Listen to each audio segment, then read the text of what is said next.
Alberto Amat y León Chávez, investigador, PhD y máster en Economía Agrícola por la Wisconsin University, ex decano de la Facultad de Economía de la Universidad del Pacífico, ex ministro de Agricultura, consultor de la UNICEF, y podría yo seguir solamente 5, 10, 15 minutos describiendo los cargos y los méritos de Carlos Alberto Amat y León, pero está en nuestra ciudad y está participando en su calidad de expositor en este foro internacional de glaciares.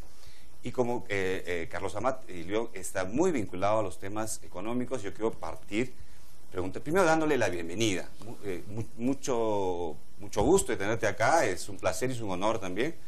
Y quiero empezar preguntándote, los días anteriores hablamos un poco de los orígenes de este fenómeno del cambio climático y el calentamiento global, y un poco que íbamos hacia unas raíces económicas, es decir, por el proceso de industrialización y la búsqueda permanente de los países por crecer en sus productos brutos internos, y esto genera muchísima emisión de CO2. Entonces, si el tema económico vinculado con la industrialización puede ser el origen de este fenómeno, entonces, ¿qué está sucediendo en este momento en esos países industrializados o industriales respecto a su percepción de este fenómeno y su impacto en el mundo? Primero, muchas gracias y también muy honrado por su invitación y feliz de estar en este congreso tan acogedor en Huaraz y con una gran calidad de científicos nacionales e internacionales. Pero sí, el punto es el calentamiento global, y ese calentamiento es el aumento de la temperatura promedio pero en nuestros países andinos la incidencia es mayor porque son montañas tropicales. En los últimos 30 años el mundo más o menos ha aumentado la temperatura y ya está comprobado en 0.3 grados, pero en los países andinos ha aumentado 0.7%. Quiere decir que los impactos de este cambio climático, aumento de temperatura y cambios en el régimen hídrico anual van a ser mucho más intensos en los países andinos, particularmente los Andes centrales, Perú. Y en Perú obviamente es el Callejón de Huaylas, con los nevados que tenemos, el 70% de los nevados tropicales del mundo están en el Perú, y el epicentro de esos nevados es el Callejón de Huaylas. Y por eso que tenemos que estar muy conscientes de que está en curso, no es que se haya o no, está en curso un cambio climático y que se expresa en aumento de temperatura y en el cambio hídrico. Un ejemplo, lo que ya ocurrió hace unos 2 años en Cusco, en la primera semana de enero, que cayó una lluvia en 3 días similar a la masa de agua de lo que llueve en 3 meses. Entonces, esa masa de agua rompió el ferrocarril, devastó Aguascalientes y 3 o 4 meses sin turismo del Cusco. Bueno, ahí tenemos un claro ejemplo que no estuvimos preparados en la manera de descargar o drenar esa intensa precipitación. Pero curiosamente, Aguascalientes se hace trizas, pero Machu Picchu drenó perfectamente esa masa de agua. Entonces, vean, la ingeniería andina está adaptada a los cambios climáticos, porque toda la tradición en los Andes es cambio climático. No hay ningún año igual al otro. Ellos tienen que haber experimentado lo que nosotros estamos viviendo, claro, no con la intensidad seguramente de estos tiempos, pero sí, ellos lo vivieron y ellos supieron ser previsores, ¿no es cierto? Ellos fueron gestores de riesgo, hicieron sistemas de drenaje tan perfectos que funcionan hasta el día de hoy. Y lo que ahora llamamos previsión y adaptación, pues en nuestros países, en los Andes centrales donde estamos ahora, los criollos, que no entendemos dónde estamos parados. En cambio, a lo largo de 11.000 años, donde lo normal es lo inesperado y lo cambiante. Entonces respondieron con ciencia, con tecnología y con organización social muy flexible, muy disciplinada, para esperar estos cambios. Y ciencia y tecnología andina es el ejemplo Machu Picchu, y nosotros los criollos de estos últimos 500 años, nuestra ciencia y tecnología es Aguascalientes. Vean cuán desadaptados estamos para vivir en los Andes centrales. Y es muy seguro, profesor Amat, que no solamente ha sido Machu Picchu, seguramente también las culturas costeñas que vivían los cíclicos periodos del fenómeno del Niño, ¿no es cierto?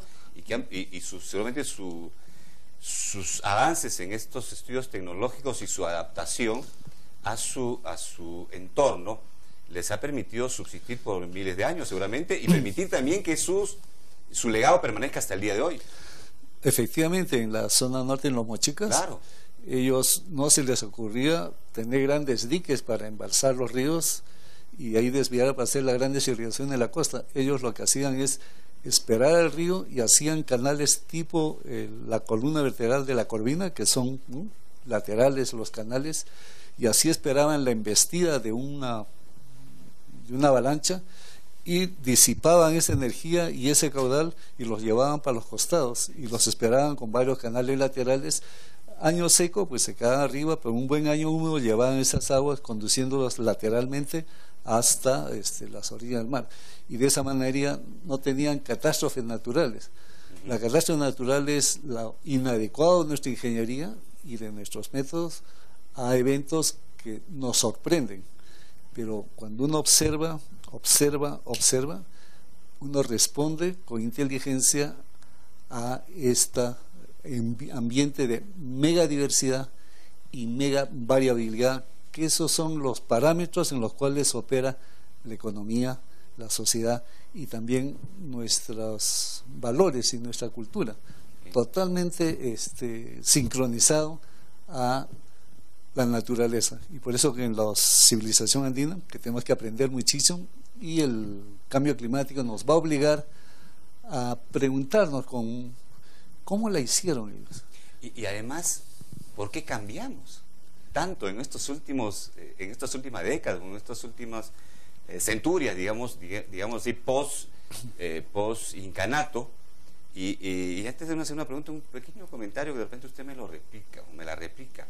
Usted señalaba, profesor, de que en los países que generan el CO2 y son los culpables, los causantes de este cambio climático, el calentamiento global, la incidencia es menor respecto a los países como los países andinos, que no tienen la responsabilidad en este fenómeno, pero sin embargo están sufriendo más.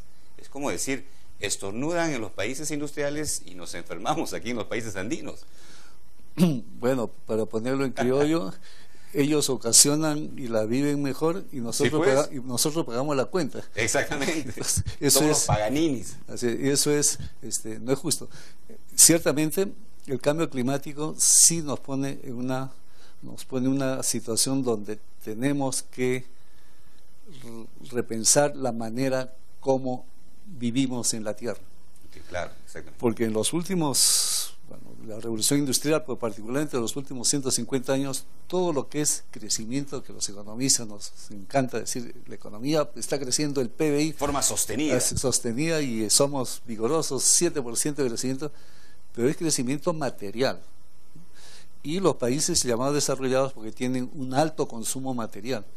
Y eso es progreso, es modernidad, y eso es ser desarrollado. Eso es bajo ciertos paradigmas, claro está. Claro. Y el paradigma es crecimiento material, y ese crecimiento productivo es producido con energía. ¿Cuál es la fuente energética? Son fósiles. Petróleo, gas, querosene, ¿no? Carbón en unas actividades China, y el primer siglo XIX y XX fue carbón, hasta que a comienzos del siglo XX entra los combustibles de petróleo. Entonces, la expansión y modernización y capitalización es, por ejemplo, el ícono es la industria automotriz. Y ahora, ser moderno, recuerdan, con los países andinos en los 70 era, si uno es digno y es moderno, tienes que producir automóviles, y así se organizó el Pacto Andino, distribuyéndonos unas marcas de automóviles y partes, y quedamos obsoletos porque la tecnología nos llevó. Entonces, modernidad es igual a producir vehículos, y ahora hay una estampida en el mundo de producción de vehículos, y hoy día la China, que también quiere ser moderno, industrializado, también nos invade con vehículos. Bueno, y ellos son ahora los mayores productores de automóviles. ¿Qué ha pasado? que como producción material, con energía, y la fuente de energía es hacer energía eléctrica quemando petróleo, entonces toda la economía y el estilo de vida en torno a los automóviles, y los automóviles han configurado el tipo de ciudades, y hoy día vivir en las ciudades, adecuar el espacio de las ciudades a el tránsito de vehículos, ¿no? Y vemos que hemos llevado un embotellamiento terrible en Lima, pero en Pekín es invivible, 4 o 5 horas en Pekín para trasladarse. Y los chinos que querían o quieren ser desarrollados, anteriormente la competencia de la Guerra Fría es quién es el mayor poder mundial, y Stalin, para ser un país de primer mundo y de poder, es industria siderúrgica para producir metal mecánica y vehículos. ¿Con qué? Energía de petróleo. Con este dato es bien esclarecedor de la situación. Si los 6.500 millones de habitantes que estamos en la Tierra consumiéramos igual que el consumo per cápita de un europeo y de un americano, necesitaríamos más de 3 tierras. Y eso no es posible. Entonces, la Tierra es una, y el dato es que tenemos límite para seguir produciendo de esa manera como lo ha hecho el mundo en los últimos 150 años. El cambio climático lo que está haciendo es intensificando eso. ¿Por qué? Porque al quemar petróleo se emite dióxido de carbono, y eso es lo que ha dañado ¿no? el calentamiento global. Y el mayor calentamiento global es en los trópicos, y mucho más en los trópicos de las montañas. Por eso que nosotros somos los que vamos a pagar las consecuencias. Y más pronto. Perú, lo que ocurre en Perú es lo que va a ocurrir en los próximos 20, 30 años en el resto del mundo. Por eso entonces, que nosotros somos un laboratorio. Un laboratorio y un faro guía que por adelantado tenemos que hacer las cosas para que el resto del mundo vea cómo hay que responder. Ok, profesor, vamos a hacer una brevísima pausa y a regresar, seguir hablando de este tema, vinculándolo a probablemente la necesidad de ir cambiando de patrones en cuanto a las fuentes de energía, y también cómo esto puede repercutir en el desarrollo de nuestro propio país, si lo particularizamos, ¿no es cierto? Hoy día que hablamos de crecimiento, de desarrollo, en fin, estamos vislumbrando que en 10, 20, 30 años seremos ya un país emergente o en vías de desarrollo, en fin. ¿Cómo esto nos va a ir afectando y finalmente cómo llega a la persona común y corriente? Muy bien, hacemos una brevísima pausa y regresamos.